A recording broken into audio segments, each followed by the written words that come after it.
The next purple window is about linking your learning outcome with other subject learning outcomes.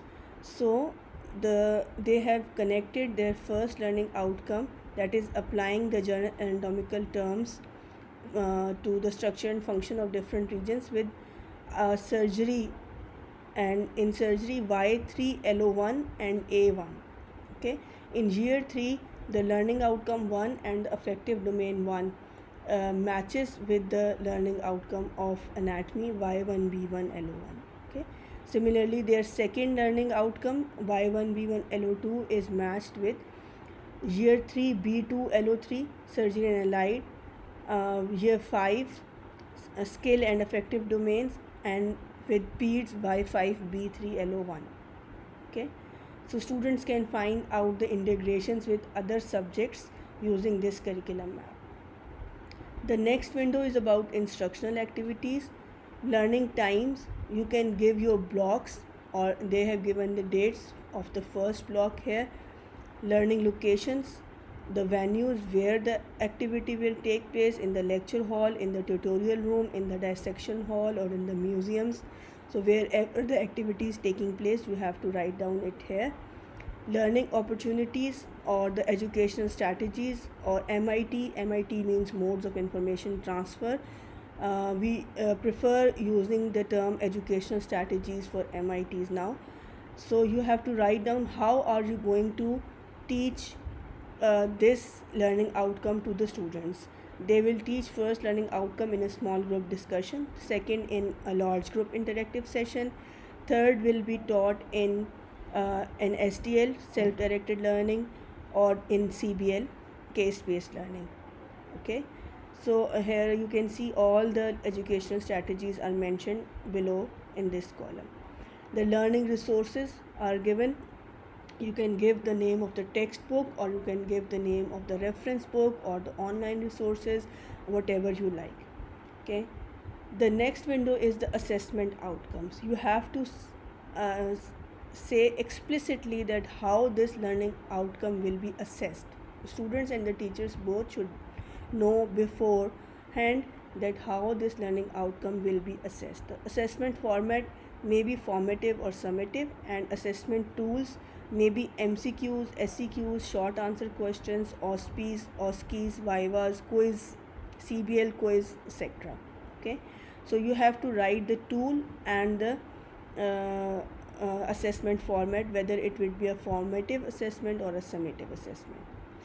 The next window is for responsibility, where you have to write down the name of the teacher who is responsible for teaching this learning outcome. Here you can see all the names of the teachers are written here in front of each learning outcomes.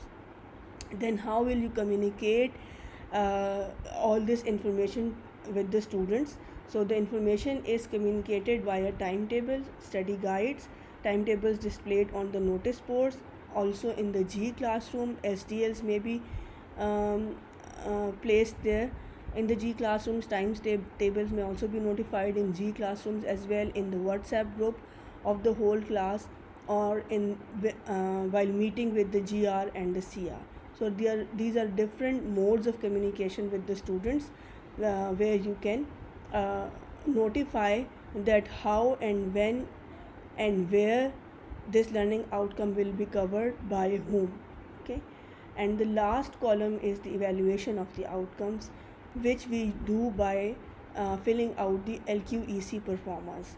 These are called self appraisal report performers from annexure A to D, and these annexures, two of them are filled by the students who give their feedback on the block teaching, and at the end of the block, and also give their feedback on individual faculty members who have taught them in their respective block. And two of the performers are filled by the teachers. One is the teacher's feedback on the block teaching, which usually the block in charge fills at the end of the block, and the other performer filled by faculty is the faculty satisfaction survey, which every faculty member needs to fill that survey once a year at least. Okay, So this is how evaluation of outcomes is done.